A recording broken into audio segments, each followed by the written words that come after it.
Olá, Jorge, muito prazer. Luan, Eu me chamo Luan tá. Ribeiro, sou Uhum, editor-chefe do canal Cinema e Companhia no Portal Articult. Para mim é uma uhum. honra estar falando com você, exaltando o cinema nacional, falando sobre sua obra. Parabéns pela mesma e muito obrigado pelo tempo e disposição para nos responder algumas perguntinhas, tá certo? Tá ótimo. Ok. Prazer estar com você aqui. Minha primeira pergunta, Jorge, Uhum, vai em relação à concepção desse uhum. projeto. Eu queria saber de você o que despertou o interesse em contar a história de Eleanor Koch, e se foi algo planejado ou que surgiu muito organicamente ou naturalmente durante suas conversas com ela. Você poderia falar um pouco sobre, por favor? Então, há mais ou menos uns 7, 8 anos atrás, a editora Cossack Naif, que hoje já fechou, fez um livro sobre a obra dela, sobre a história dela e a obra. E quando saiu o livro, me avisaram, olha, ela citou o nome de Rosa Bodansky. Quem é Rosa Bodansky? Eu falei, bom, Rosa Bodansky é minha mãe. E eu achei curioso ela ter citado a minha mãe, e aí eu procurei entrar em contato com ela, porque eu não a conhecia. Ela foi muito amável, disse, não, passa aqui que a gente conversa. Eu fui à casa dela, uma casa no Ibirapuera, um sobrado, e desde o primeiro encontro, eu pedi para ela, nós podemos gravar esse encontro? Tinha uma câmera pequenininha, fazer esse registro, que eu quero que você conte um pouquinho do que você sabe da minha mãe, que minha mãe já faleceu há algum tempo, ela é uma geração um pouquinho mais velha que a da Laura, e a Laura disse, não, eu fui estagiária da sua mãe na livraria Cosmos, que é uma livraria editora muito conhecida na época, minha mãe trabalhava lá, e aprendi, vamos dizer, um parte do meu ofício com a sua mãe, e convivi alguns anos com a sua mãe trabalhando com ela. E eu achei assim isso muito curioso, porque ela conhecia todas as pessoas, amigas da minha mãe, amigos dos meus pais, né? Era uma geração muito próxima dos meus pais, e meus pais já faleceram há muito tempo.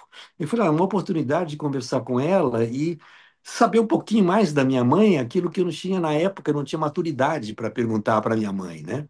E a gente começou a falar inicialmente da minha mãe, e pouco a pouco ela foi contando a história dela mesma, que passou a ser tão interessante que acabou predominando, né? A conversa saiu da minha mãe para ela. Isso nós nos encontramos até o final da vida dela, mais ou menos durante uns 5, 6 anos, regularmente, né? Mais ou menos cada mês ou mês e meio, a gente marcava um encontro sempre na casa dela, porque ela já estava muito prejudicada de movimento, né? Ficava em cadeira de rodas e tudo, e me recebia muito amavelmente, né? E a gente conversava, e eu gravei todas essas conversas, né? Mas eu gravei mais por curiosidade em relação a ter um registro do período da minha mãe. E a partir de um certo momento, eu passei esse material todo para Bruna Calegari, né, que é produtora e editora do filme, que trabalha comigo já há muito tempo. E falei, Bruna, vai dando uma olhada nesse material, né? Vê o que que dá para fazer com isso, né? Ela falou, não, aqui você tem um filme, né? E Lore faleceu, e eu ainda gravei praticamente 2, 3 dias antes dela morrer. E a Bruna pegou esse material todo, que é um material muito grande, muito diverso, né? E organizou essa coisa toda, né? E levamos alguns anos, né, para organizar esse material, para conseguir um financiamento, para também fazer a finalização do filme. E acabou acontecendo isso, mas é o fruto de, eu diria, tem aqui quase 10 anos de trabalho em cima disso, né? Muito bom, Jorge. E a minha próxima pergunta é exatamente sobre essa prospecção. Você Hum. acabou registrando mais de 15 horas de conversa com Lore. E eu queria saber como foi que funcionou o processo de seleção desse material, porque eu acredito que foi muita coisa interessante. E quais foram os principais desafios para você conseguir condensar essas histórias e emoção em um documentário? Esse foi o grande trabalho dessa história toda, né? Você estudar esse material, começar a montar, não dá aqui, dá ali, escolher o que é relevante, o que não é relevante, né? E, como te disse, né? A gente teve justamente por falta de dinheiro, nos deu chance de deixar maturar bastante isso. Então a gente teve muito tempo para se entrar nesse material, né? E quando a gente finalmente teve o recurso, isso já estava bem maduro, né, na nossa cabeça, que história que a gente vai contar e selecionamos então aquilo que a gente achou mais pertinente das entrevistas, para não ficar um filme muito comprido, muito chato, né? O filme acabou sendo ela mesma. Minha mãe entra assim de curiosidade no início do filme. Hum. E ela Muito se bom. revelou, né, uma Sim. pessoa bem típica dos grandes artistas do início do século XX, nos anos 20, anos 30 na Europa, e que viviam de uma maneira, principalmente as mulheres, né, eram muito livres, né? E isso no Brasil não existia naquele tempo, né? Então, quando ela veio aqui já com essa mentalidade muito aberta, né? E também os pais, né, que incentivaram muito esse lado livre dela, né? Aí ela se tornou quase que uma pioneira, uma exceção dentro de um ambiente muito ainda restrito, né, em termos de liberdades individuais, principalmente para uma mulher nos anos 50, 60, né? Exatamente. Hum, Sobre é, Lori e a relação dela com Alfredo Volpi. Teve um papel hum. importante em sua trajetória. Como você acredita que essa influência se reflete no documentário e na maneira como você apresenta a sua obra? Não, o Volpe, na realidade, não é sobre o Volpe, o filme, né? O Volpe entra só porque ele é citado pela Lore, ele foi Isso, exato, fundamental, né? exato, É, é, exato. foi foi essa atitude dela de procurar o Wolff que a transformou em pintora que ela acabou sendo, né? Onde ela se descobriu, né? E achou, vamos dizer, o estilo de pintura dela, né? A partir desse encontro com o Volpe, né?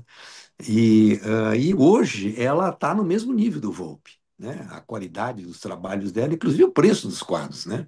Então, não diria que superou o mestre, mas chegou a igualar o mestre. E Lore usava as cores como uma forma de traduzir a complexidade da vida. É, como você acredita que isso impacta visualmente no filme?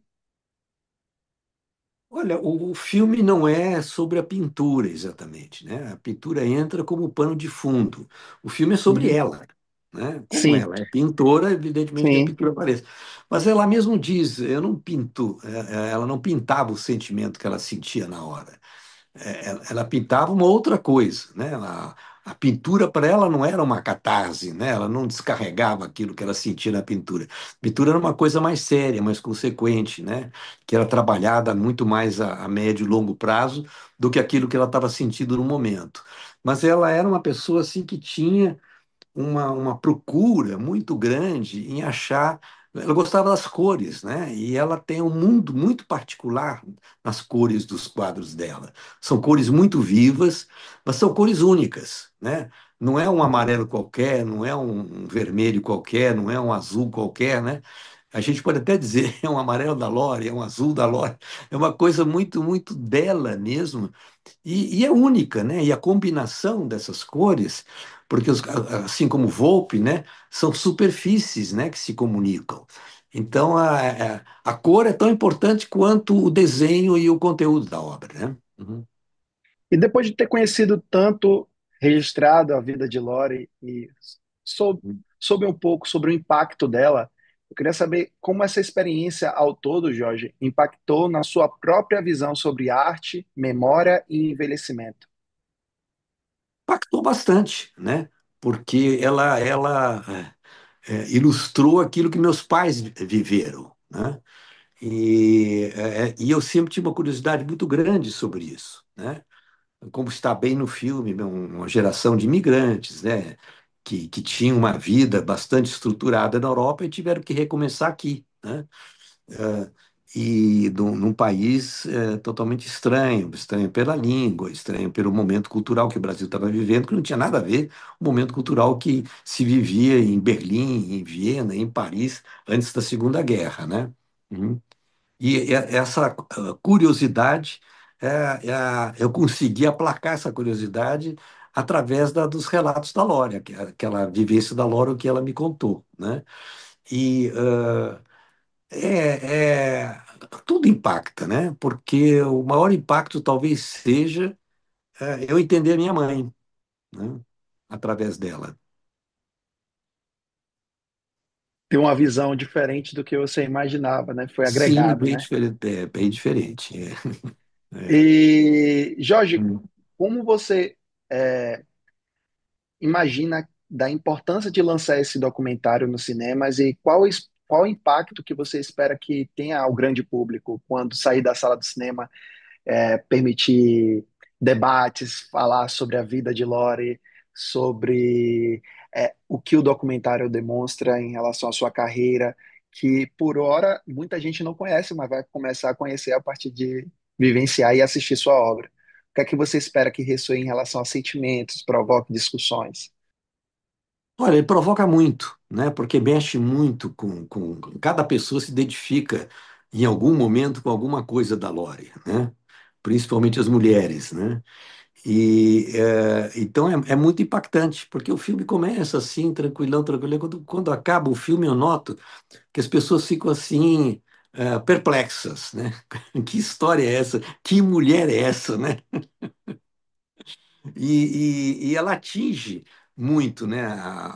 Em algum momento, alguém se identifica com alguma coisa muito forte da Lore, né? É impossível não se identificar, né?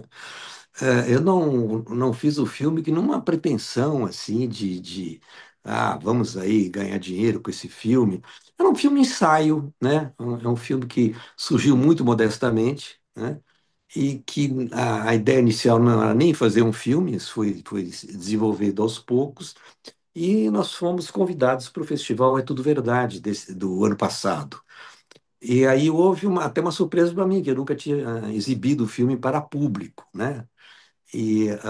Quando o filme, então, foi exibido na sala, foi uma surpresa para mim e para a Bruna, a montadora. Puxa vida, né?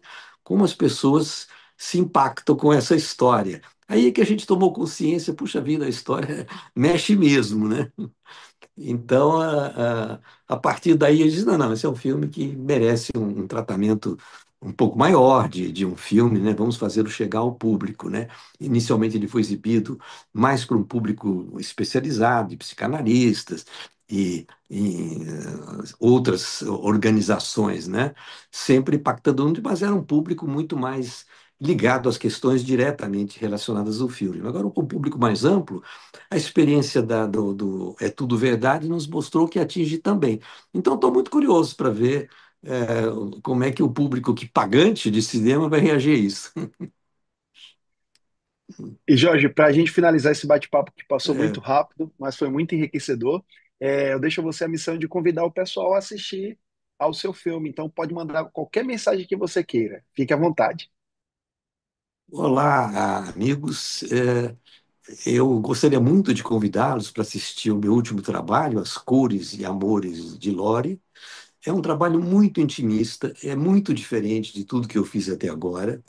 E vai ser um prazer enorme poder compartilhar essa intimidade que eu tive com a Lore com vocês, espectadores. Perfeito. Jorge, muito obrigado. Desejo muito sucesso a você, à sua obra e ao nosso cinema nacional. Obrigado por nos receber. Por que Tá ok, precisar, obrigado a pode você. contar conosco. Forte Tá bom, abraço. obrigado, tchau, tchau. Valeu, tchau, tchau.